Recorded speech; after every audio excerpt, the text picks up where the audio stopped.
Hello and welcome to The Witch Source. We're doing a special Ostara podcast episode. And just as a reminder, Ostara is the Sabbat with the rabbit. Love it.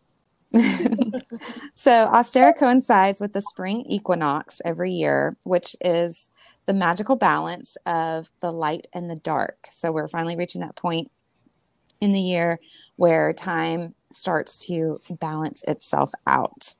And it's typically anywhere between March. This also falls in line with the vernal equinox, which is the start of the astrological year when the sun enters into Aries, which is a fixed and fire sign. So we're also starting off the astrological new year. So the direction associated with Ostara is east, and the planet is Mars. And Ostara is all about spring and new beginnings. So from there, And also fertility. yes, fertility as well. Don't forget the rabbit. Yes, the rabbit. Oh, we've got lots of info coming up on the rabbit. So Rose, do you want to share with us what you found on Ostara and all the yummy goodness there? Oh, I did want to mention, you guys, that this actual Ostara and the spring equinox event, there are several goddesses across many different cultures associated with this time. So you have Eos, which is the Greek maiden goddess of the sunrise. You also have Persephone. She makes her reappearance up to Mother Earth from the underworld. And then we also have, I'm going to totally slaughter this. Persephone gets to go see her boyfriend. When we were talking about that totally slipped my mind. Okay, yeah, she finally gets to go and see her boyfriend. Right. So then we also have, so if you guys want to read more about Persephone, you definitely can, because that's a whole thing. But yes, this is the time where she is making her return. So, and then we also have, oh gosh, Rose, I'm going to slaughter this. The Anglo-Saxon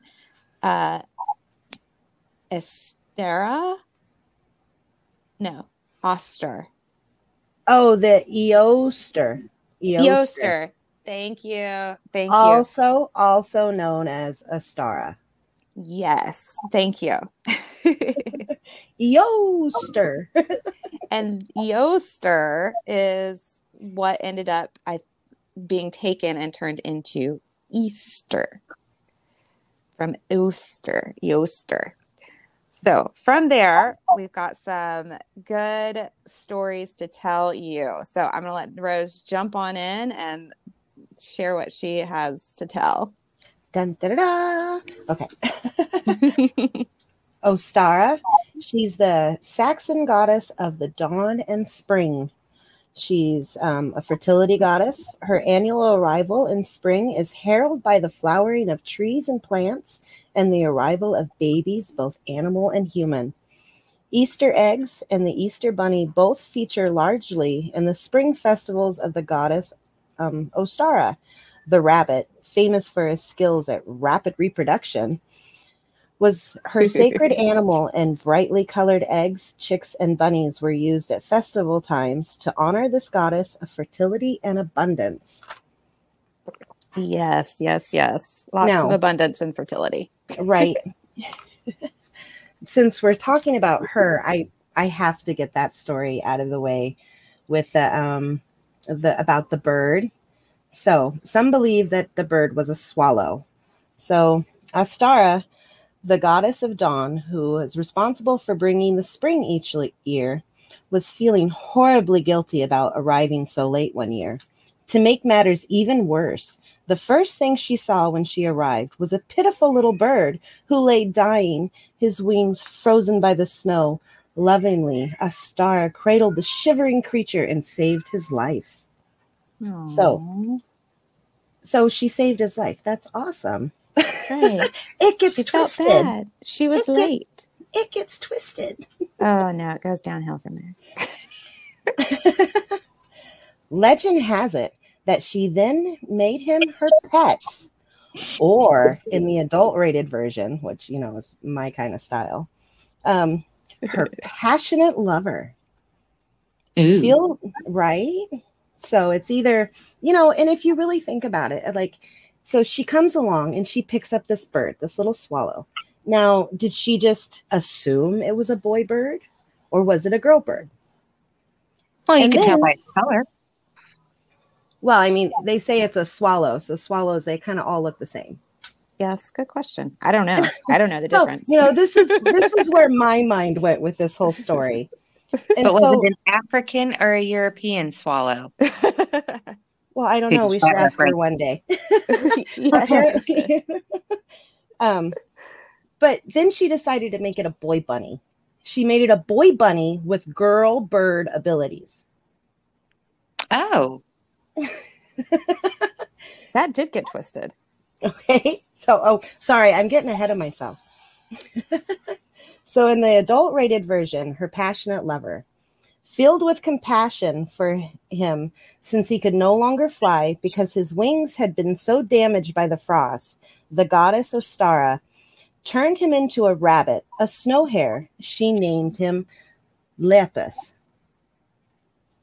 Oh, okay. So she, you know, she turned him into a bunny, a boy bunny. She also gave him the wonderful gift of being able to run with such astonishing speed that he could easily evade all of the hunters. And to honor his early incarnation,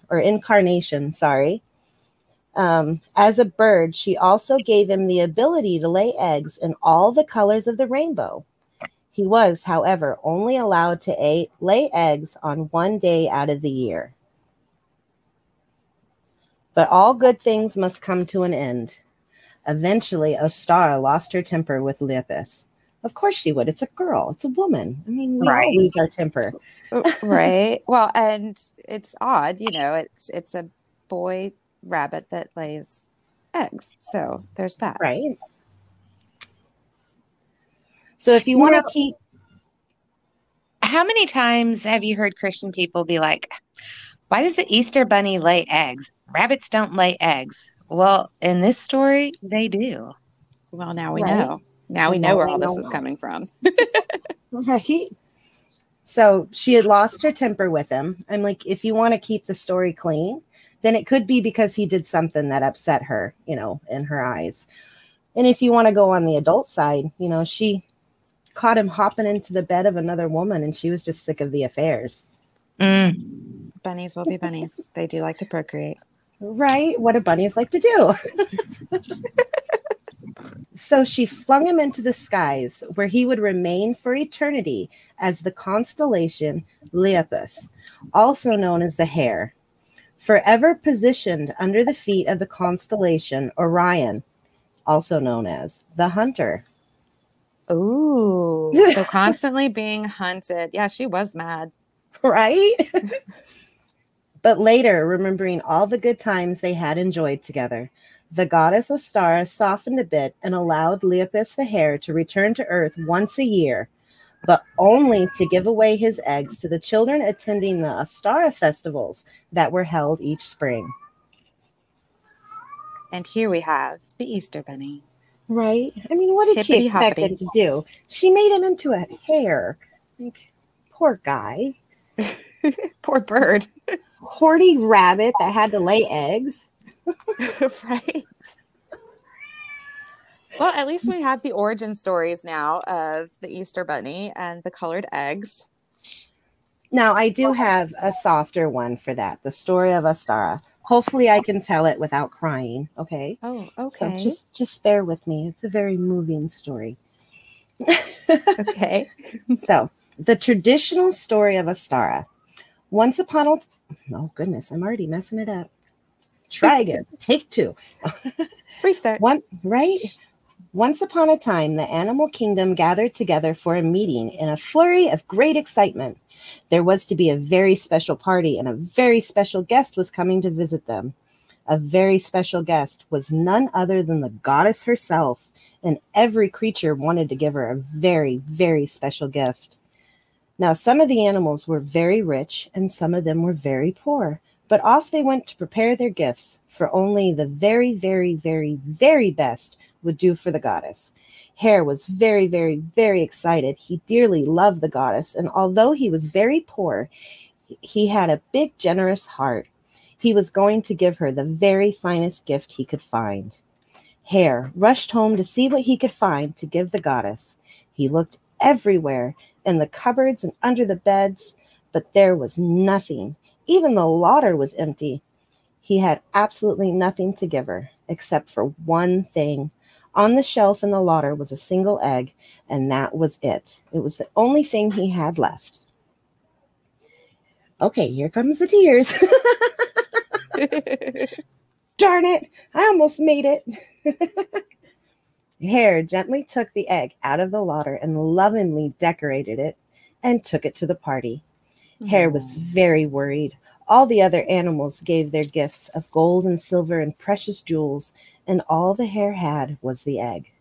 Eventually, all the gifts had been given, and the hare was the very, very, very last. Hare was very shy, or the hare very shyly presented the goddess with the egg. She took it and looked at him and saw the true spirit of the hare. And then and there, the goddess appointed the hare as her very, very, very special animal. Because Hare had given away everything he had. Aww. That's sweet. I love that. And that's where we get the idea of decorating the eggs as well. Right. He did. He gave all he had to give. That Right. is a good story. So then we have the meaning behind the hare. So in Celtic traditions, the hare is sacred to the goddess and is the totem animal of the lunar goddesses such as Hecate, Freya, and Holda. The hare is a symbol of the moon. The goddess most closely associated with the hare is Ostara, the nocturnal hare so closely associated with the moon, which dies every morning and is resurrected every evening, also represents the rebirth of nature in spring. Both the moon and the hare were believed to die daily in order to be reborn. Thus, the hare is the symbol of immortality. It is also a major symbol for fertility and abundance, as the hare can conceive while pregnant. Oh, wow. I did not know that.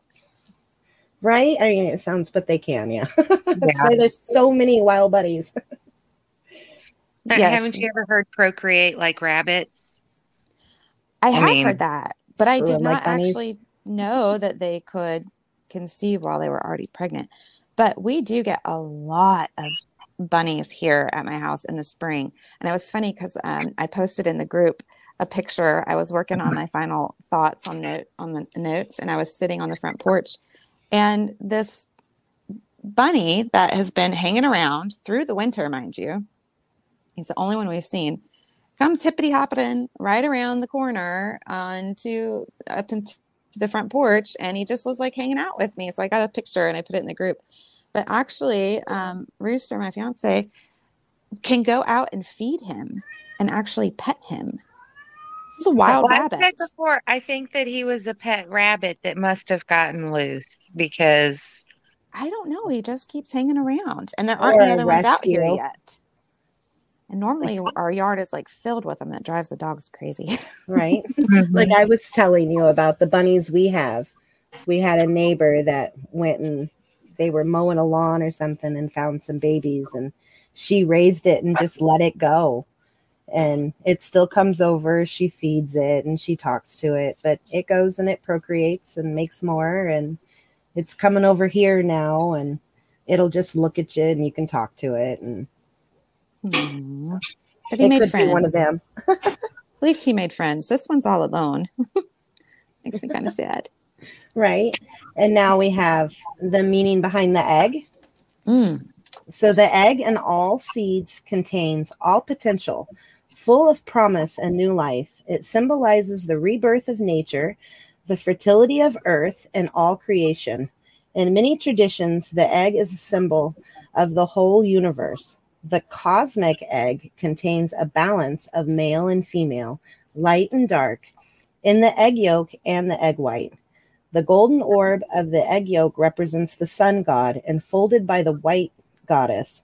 Perfect balance. So it is particularly appropriate to Ostara and the spring equinox, when all is in balance for just a moment, although the underlying energy is one of growth and expansion.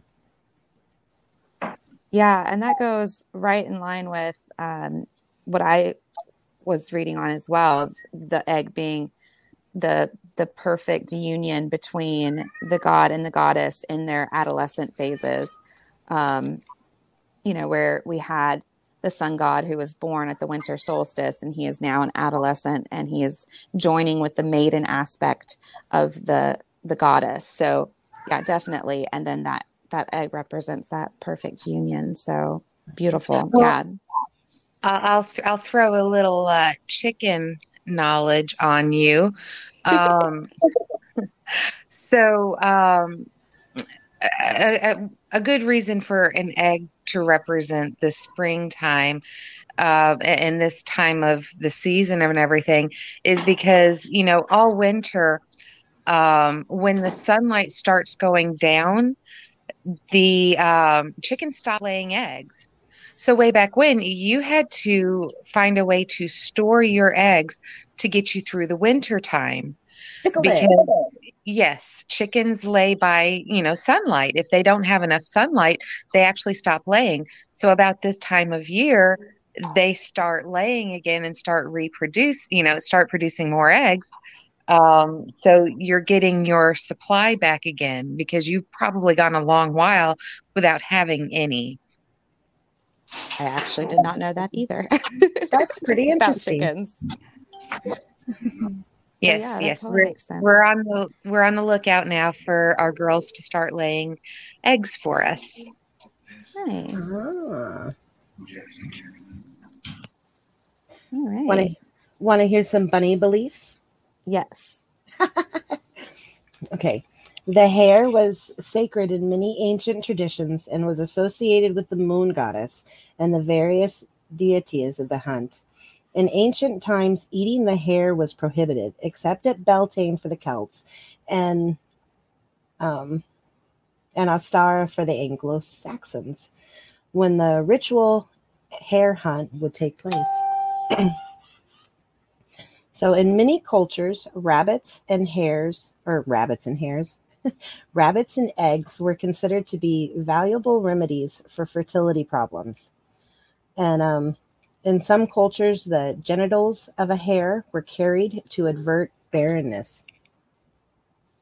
Wow. So, given their wild leaping and boxing displays during mating season, not to mention their ability to push out dozens of bunnies each spring, it is understandable that they came to represent lust and unbridled sexuality. Makes sense. It's procreate like rabbits. Right. And then the medieval Christians thought the rabbit was an evil omen and the hare brought misfortune, also believing that witches transformed themselves into rabbits or hares so they could sneak into the fields to suck the cows dry of their milk.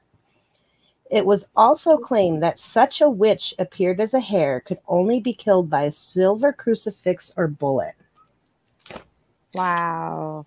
That's a lot of crazy.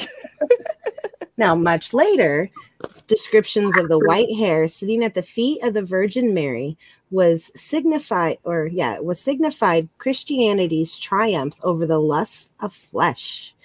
The speed displayed by the rabbit symbolized the need to flee from sin and temptation and a reminder of the rapid passage of life. So the Christians didn't like the rabbit very much, huh? Apparently not. So they had to find a way to try to tame it with Mother Mary there. Right. Now, I steered clear of like the whole Easter thing and everything like that. But I did find a very touching story. And in this story, I'm going to really butcher a name. I know it.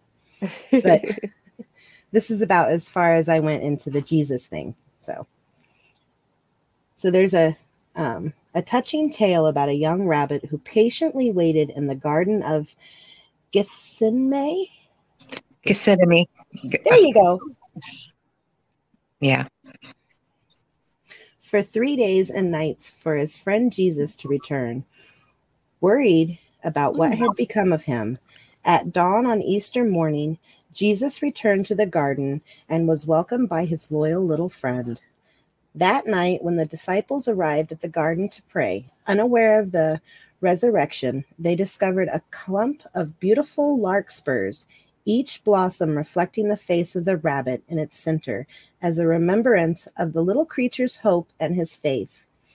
Easter traditions serve to remind us of the cycle of rebirth and the need for renewal in our lives. In the history of Easter, Christian and pagan traditions are delicately interwoven with grace and beauty. That makes sense. And there was a lot of stuff that was carried over from the pagan traditions, as we've already talked about too. So, Right. yeah, that rebirth and renewal there as well. Yeah, because I mean, going over, kind of hitting it again, they missionaries did make it a goal to go and convert pagans into Christianity. So a lot of times they did take, like if they celebrated Easter, well, no, you're no longer celebrating it to this goddess. You are now going to take, you are celebrating it to God and to Jesus. And, that's where you really do get a lot of the crossovers. Right. And, society's hanging on to their beliefs and incorporating their new God into it. Right. Oh, definitely. And then I've got I'll keep it clean. And I got some stuff for Ostara. I would have used the other S word, but I'll keep it nice. Okay. So we've got hot cross, or I like better, Celtic cross buns. So we've got... I absolutely love those. They even have a whole song about them. Yes, hot they do. Cross buns, hot cross buns. 1 a penny, 2 a penny. Oh, sorry. So the 4 equal armored cross of balance within the circle. You have 2 equinoxes crossed by the 2 solstices, the 4 seasons, the 4 sacred directions of north, east, south, and west, and the 5 elements of earth, air, fire, and water, with spirit at the center. The circumference represents the cycle of the year, the circle of life within the still point of balance at its center. Mm-hmm. So I thought that was kind of neat that there was a whole little meaning behind it. Oh, and I also thought of, since, we didn't go too deep into the things, but there's also another tasty little bun that you can do. They're called empty tombs. Oh. And it's, you take like Pillsbury biscuits and you shove a marshmallow in the center of it, and then you bake them. So then when you break them open, they're empty. I don't know. Wow. That just hit me. So then we've we've heard got that one. Right. I think we're going to have to make a trip to Old Salem and get some hot cross buns. That does sound good. Or make some yourself. We could make some. Well, yeah, we could. We need to find a recipe and share it in the group. Right. We can do that. Let's do that. Work on my piping skills. Right. Hopefully you make them round instead of square. That's what I was thinking. I'm like, the circumference represents the cycle of the year. I'm like, well, mine would come out square. So it's about how my circle of year goes. Well, I'm not much of a baker at all, so there's no telling what I would come out with. Okay, just come over to the house of the year. Come over to the house, and I'll make you some hot cross buns. Deal. You're feeding me. Hot cross buns.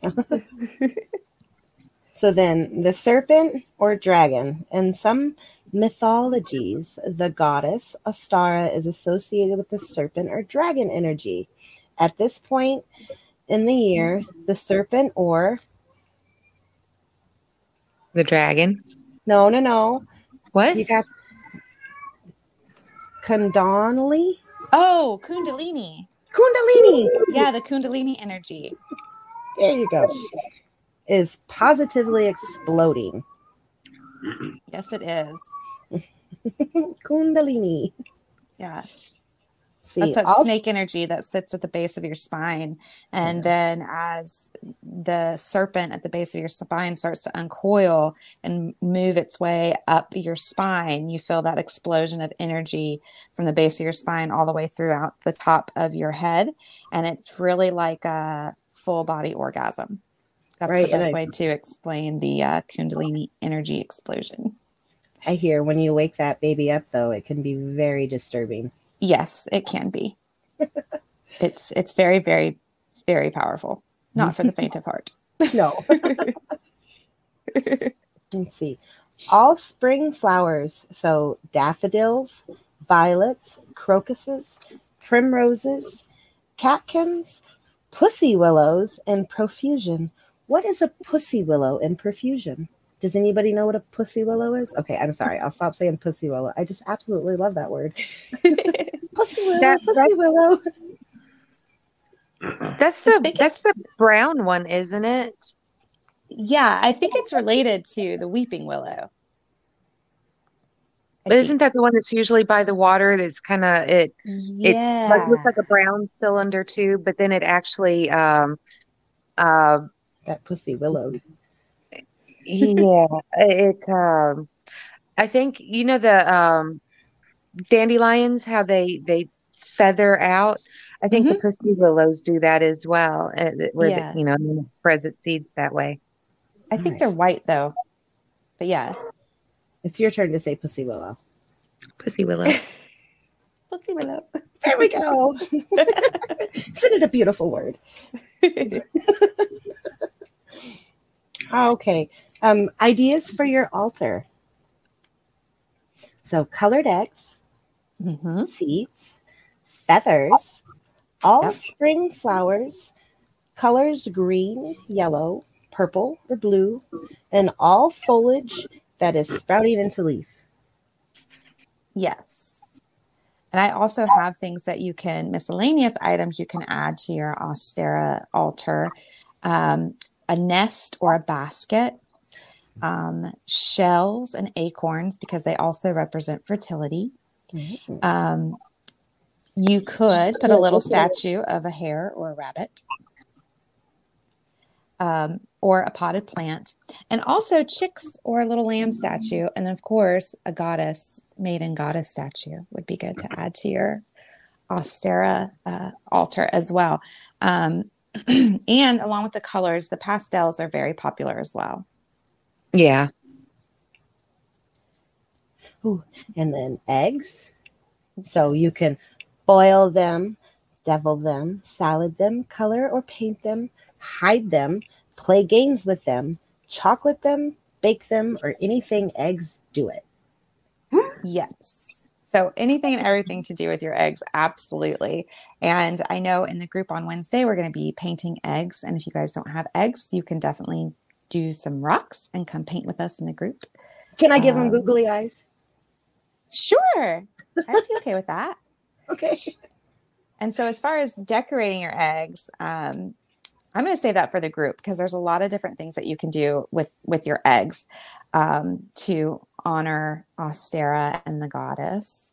But there's you want to also make sure you're incorporating and empowering your eggs that you're putting on your altar, and tie in the colors with it, as far as what color you're doing and what the intention is, and then empower that, adding it to your altar. Definitely. But touching along with everything eggs, don't forget, especially if you're doing the natural dyed eggs, to save your eggshells, because you can use your eggshells for a lot of things magically. So the first thing you're going to want to do is get that membrane off of the inside of the eggshell. So you can do that by soaking your eggshells in hot water for 30 minutes, or you can boil them for 10 minutes. And then you just rinse them and dry them and get that membrane off. And then you can use your mortar and pestle to crush and make eggshell powder. And then your Is, eggshell powder can be used in rituals for protection, cleansing, fertility, health, and of course, Ostara. Oh, and then they'll be colored. well, and there's also a lot of calcium in the eggs. So, and the eggshells are edible. Way back when, before anyone would, really threw their trash away, the eggshells would be repurposed and, like put in the driveway or, fed to animals to increase calcium, calcium consumption. Put in So, your garden. yes, Yep, put in the in your garden. garden. There's so many uses, for eggshells. I mean, a lot of the things that we use, we are definitely a throwaway society when things can be repurposed and reused in everyday life or in magical life. Exactly. And you can also use the eggshells if you're just like breaking them to, pour the egg out, not hard boil them. Use your eggshells to plant seeds in. Yeah. Yes. And that's a great activity to do for Ostara. Sorry. You can also use the eggshells, powdered eggshells, to make black salt. So you would add in charcoal with your eggshell powder and salt and mix it up, and then you have black salt. Oh, that's interesting. I ran across that too. Yeah. Oh, and you can, this will go on with yours, but you can bury a raw egg at the entrance to your home to ensure abundance for the forthcoming year and fertility in your garden. Yes. And actually, you guys, to go right along with that, we're going to post a ritual in the group where you take your uncooked eggs and you plant them at each corner of your home or property. And there'll be a charm to go along with it to bring in joy and laughter and that prosperity and abundance. So look for that in the group. We'll get that posted up tomorrow. That'll be fun. And then, of course, magic. This Sabbath is very favorable for self-improvement rituals and new beginnings. If you want to start a new project, this is the perfect time for it. Remember to ground yourself before starting any new journeys. Yeah, absolutely. So the magic, you guys, that you want to focus on it's all about planting those seeds of what you want to harvest come the fall. So magically thinking about what do you want for your future? What do you want for your life? And again, tapping into that, renewal, new life, fresh life, all of that kind of energy. But remember, this is the planting phase. So the magic that you start and you do at Ostara, you still have to tend those seeds throughout the year. So you're going to want to continue with your magical practices of tending to, what it is, these new intentions that you're setting for right now and focusing on faith and strength and rebirth. But make sure that you're continuing to practice your magic for those things until we reach that harvest season. Right. And then I've got seed magic. So plant seeds with intentions. So you could even start your garden with this. Like if you're going to plant herbs or vegetables or something, you could use this also. So plant your seeds with intentions for the coming year, and also give them to your friends and family to wish them a prosperous year or an abundant year or, a happy year. I will tell you, keep your cats away from your seeds, though, because I have replanted my garden 4 times and I have given up because my cats has come through and just eaten it all. Oh my gosh. I have a jerk cat. But that's not my cat that you hear. My jerk cat is somewhere else. I do love that idea of the plant swap, though, where you are making a potted plant and really putting good intentions in it. And then you have a witchy friend that's doing the same and you guys can swap plants. I absolutely love that. I think that is so much fun and such a good idea. You could paint the pots, coins for prosperity, candles for wisdom, and stuff like that. Can't remember a few of them right offhand. Yeah, definitely. My because this best time is friend. all about the fertility.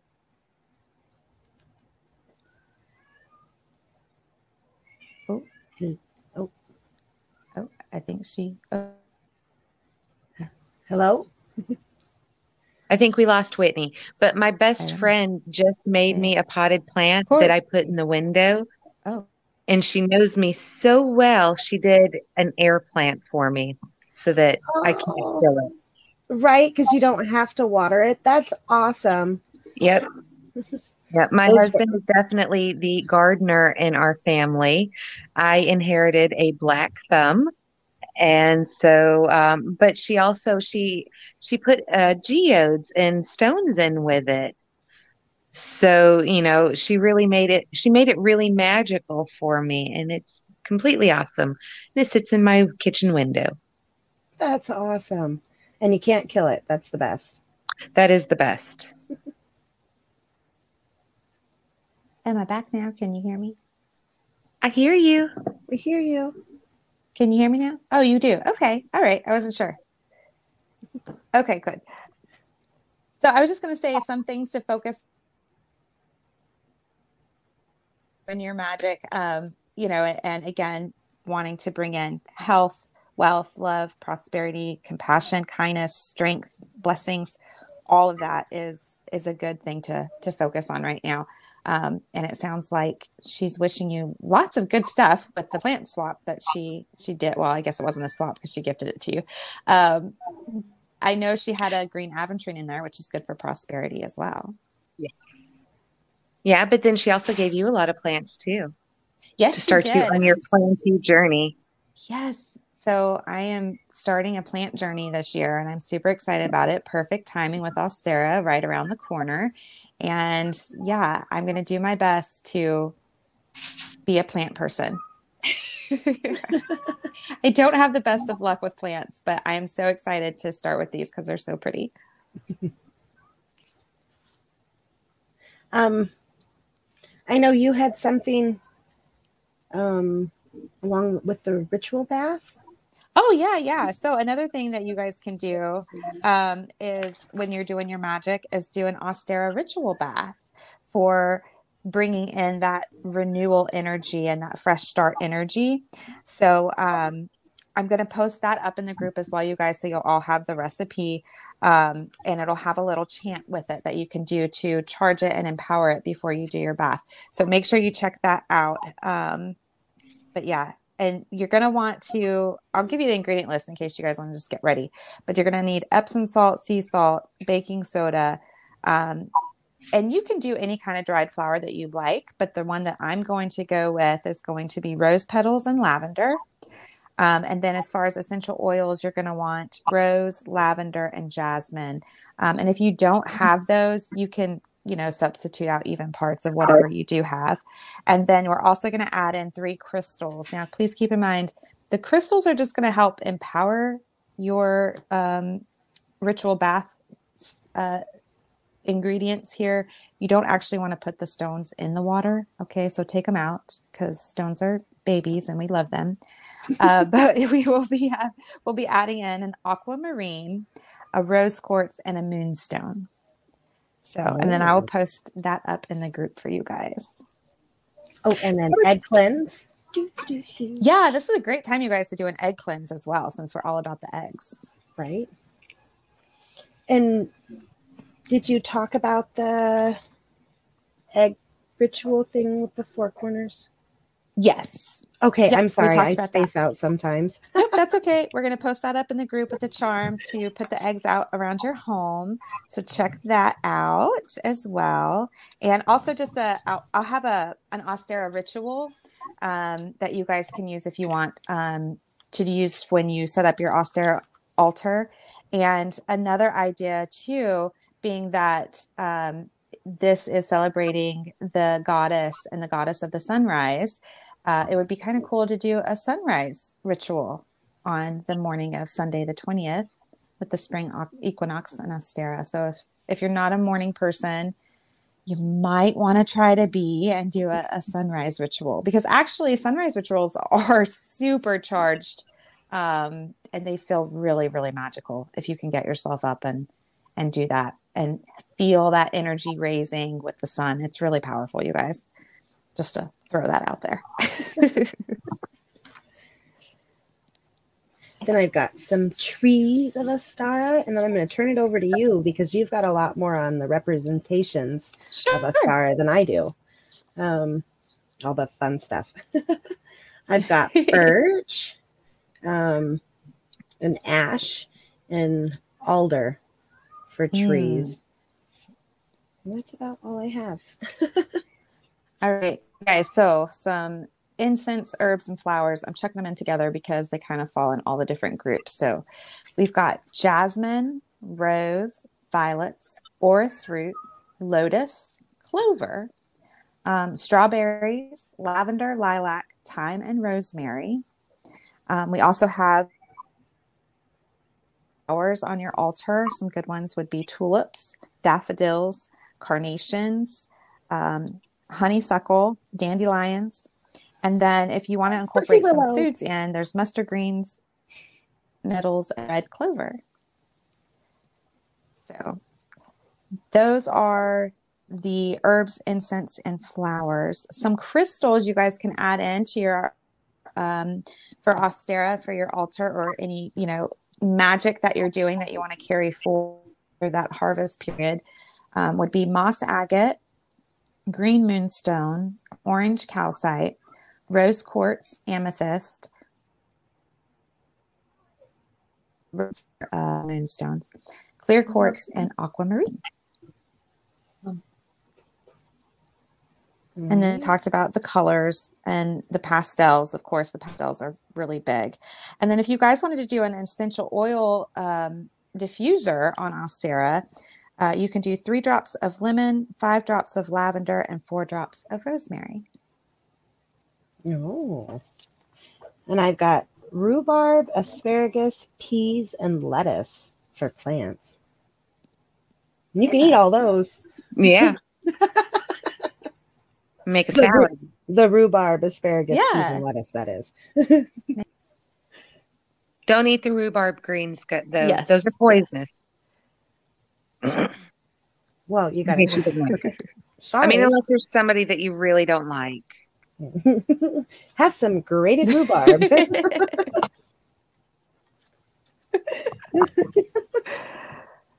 Keep that in mind. All right, you guys. So I think the final things that we wanted to talk about were just some general activities that you can do to celebrate Ostara. Okay. So I have make an Ostara tree. So basically take a flower pot or a vase and shove some branches in it and put some plastic eggs on it. But I do like that idea of decorating a tree for each season. I thought I'd keep it easy and quick. I like that. I mean, you need some Spanish moss and stuff like that, but some, some florist foam. But we'll put that in the group too. Tree. I love that. Yeah. What else you got, Rose? You could make a miniature greenhouse. I love that idea. Or a miniature birdhouse, or don't make it a miniature, actually, make it a full-size birdhouse. Then little birdies can get in there. They don't want a tiny home. No. No matter how fun it seems. All the rage. Right? So then we've got magical crystal Ostara eggs. So this is like a mixture. Now, I want to know more about this. Okay, so this is a mixture of like flour, salt, sand, used coffee grounds, and warm water. Ooh. And then you need crystals and gemstones, non-stick cooking spray, and acrylic paints in your favorite color. Oh, so I guess you can see I haven't really looked any further into it. So you blend the flour, salt, sand, and coffee grounds together. Gradually add the water and knead until you've got a thick, gritty dough. Spray the crystals lightly with non-stick cooking spray and place it in the center of a small scoop of dough. Shape the dough around the crystal to form an egg shape. Bake the eggs at 350 for about 15 minutes and allow to cool. Once they've cooled, they should be nice and hard, like a rock. Paint the eggs and allow the paint to dry. Hide the eggs on Ostara and let your kids crack them open to reveal the hidden crystals inside. Oh, that's neat. I freaking love that. I'm doing that. It does sound like fun, though, huh? Yes. We need to post that one in the group as too, because I really do want to do that one. Okay. And then let's see. You can make a windsock so you can see which way the wind is blowing. Which way is the wind blowing? And you can make seed packet greeting cards. That's so cute. Natural egg dyes. So we've got a little little things here for red, purple, yellow, gold, beige, light green, and blue. And we can post those in the group too. Right. Or you can make a spring snake wreath. So just wreath it up and put some snakes on it. Snakes on a wreath. Snakes on a wreath. Instead of snakes on a plane. Right. I love that. I love that. And that's all for me. All right, cool. So a couple other things you guys can do for Ostara, maybe, depending on the weather, is have a picnic. You can do an Ostara egg hunt. And don't forget, you guys, you can do Ostara baskets for your kids. Yeah. So you can still do the eggs. You can do the chocolate rabbits because, again, we're all about the rabbits. And don't put the horny bunnies in there. Not for the kids, for the adults. Now, that would be fun. Could you see that? Like an adult-themed Ostara basket? Like little shots and like little horny chocolate bunnies and, some crystals and and some ritual bath soaks. Yeah, actually, I'm digging this. I feel like we should have an Ostara basket exchange. Some edible panties. Really getting that fertility in there, huh? Right. Heck yeah. All right. Oh, here's a fun thing you guys can try. So it has been said that you can take an uncooked egg and balance it on its end during the moment of the equinox. Huh. Yeah, but I kind of think that's along the same lines as the broom thing. And you can balance a broom anytime. Okay, well, I have not tried to balance an uncooked egg, so I don't know. So I will give it a try and see. But I did read it in a witchy book that it happened. There was a group of them and they got their uncooked eggs. And at the moment of the equinox, they all balanced. And then when the moment passed, they all fell down. Were they at the equator? No, I don't think they were at the equator. So, okay. So if you're listening to this podcast and on the equinox, you try and balance eggs, leave a comment. Yes, we want to know. We want to hear about work? Yes, we want to know. If you found the exact moment and it worked, we got to hear about it and send pictures. I mean, I some poor soul's going to sit there all day and be like, nope, this time, this time. This time. But I was going to add that really anything that you do for Easter, you can do for Ostara. Oh, absolutely. They are essentially one and the same. All of the traditions that people do for Easter they have pagan roots. They have witchy roots. They totally do. Mm-hmm. The only thing that you're not doing is getting up and going to sunrise service. Right, but you're going to do a sunrise ritual to call in all your wealth, health, prosperity, fertility, abundance, and all your good stuff. Right. So, yeah, absolutely. Yeah, no, totally the same. And then the last thing I had, of course, this is a great time for Ostara to do your spring cleaning. And as you're going through and doing your spring cleaning and getting that done, then you can pull in your plants and your flowers. Do not forget to use your broom magically when you're doing your spring cleaning. And your altar sweeps for your altar. Or if you have your broom tattooed on your leg, you can use that as well. Yes, you can. Now you see birch. You're talking about brooms. So birch, the twigs on the birch is good to make traditional brooms out of. Yes, and we need to do a whole episode on brooms because it signifies a new start, beginning, and birth. Ta-da! Oh, sorry. Yay! Yeah, knowledge drop. Who makes brooms in the group?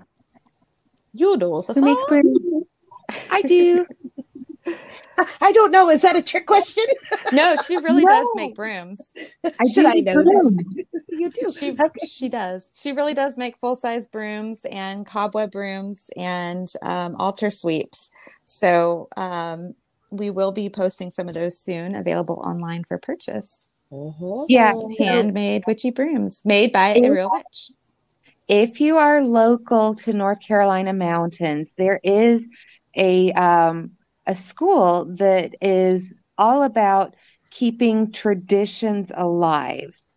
And so one of the ladies was doing a class, and I was able to take a class on how to make brooms and how to make baskets. I mean, and really, you know, there's so many things, so many lost arts. There's so many arts that people used to do that totally go hand in hand with, you know, just making you more in tune with nature and magic and all of that. So, you know, I mean, having Ostara and, you know, the fertility and the birth and the fresh start, you know, look something up, you know, what's something that you can learn that's a lost art that you can incorporate into your daily magical being. Right. I absolutely love that. I'm going to place drop. If you're up here in New England and you're by Salem, Massachusetts, they got lots of places like that. Right? They do actually as well. Yeah, absolutely. So I think that's a great challenge for this Ostara season to call in something new. Yeah, go find out something, a lost art that is magical. Learn something new. I love that. That's a great idea. Great challenge. Oh, yeah. I mean, and there's so many things that are just easy to do, like needle tatting. I mean, you can make beautiful jewelry out of that, or tablecloth, doilies. I mean, that was the like original lace. The way lace used to be made by hand was by either needle or shuttle tatting. And it's so many things that today, you know, once again, our throwaway world. You know, I'm up here, you know, trying to, you know, have a witchy homestead. And, yes, you know, are. what can we do to incorporate, you know, nature and magic into it? Yeah. And get your kids involved. Don't let the arts die out. Don't let the magic die. Right. Exactly. And that's my TED Talk for the day. Right. Love it. So another last little thing, you guys, don't forget when you're doing your magical spring cleaning y'all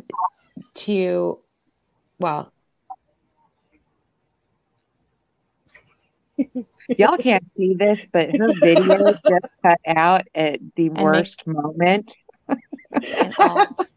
It does that to her so much. We're not laughing at her. Y'all stop looking at me. she was in the look of fertility. Oh my gosh. You guys are killing me. Okay, I thought there's no video with this. Right. Remember that one picture I took of you where I'm like, you froze. You're like, delete it. I'm like, no, I'm keeping it forever. Oh, it was one of those. That was bad then. I'm glad And I I'm over didn't there see like, it. trying to get my phone to take a picture. Oh boy, just my luck. Okay, so we're coming to the end of the podcast. But what were you saying? What I was You were saying enthralled was, in passion. when you're doing your spring cleaning, don't forget to do your magical spring cleaning of your magical supplies. So go through, restock, get rid of your old stuff that you're kind of maybe running out of, or it's just time to replace. So replace your magical supplies, clean and recharge and repower all of your magical tools. Ostara is a great time to go ahead and do that.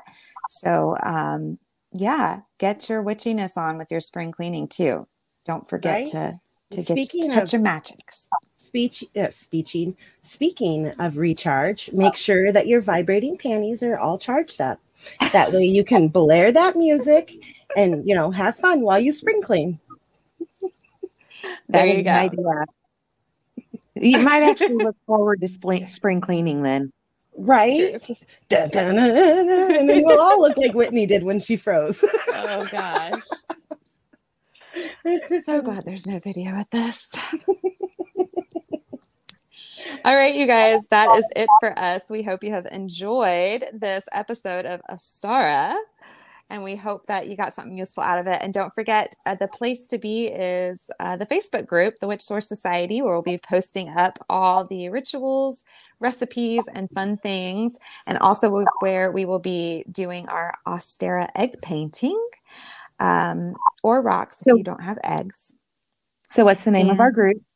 The Witch Source Society is the Facebook group. So please make sure that you are joining us, following us, and liking us on all the social media areas. So we're on Facebook, Instagram, YouTube, Pinterest. Check out the shop because we're always adding new stuff for purchase up on thewitchsource.com, and you can shop there. We also have lots of magical soaps, you guys, that are magically made, and those are up and available as well. And it's also the place where you guys can get private readings with us. So you can get a private reading with Whitney, myself here, or the beautiful Phoenix Rose, or you can get the best of both worlds with Witchy Talk and readings. So those are all available now on thewitchsource.com. And I think that's it. I think I've hit all the highlights. Oh, don't forget, you guys, I'm always adding new spells too to the YouTube channel. So make sure you check it out and check under the playlist spells.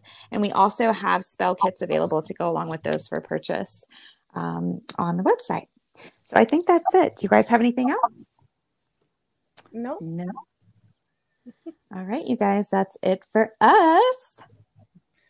We hope you have a wonderful night. Stay magical. Love your light. Love your shadow. Bye. Bye.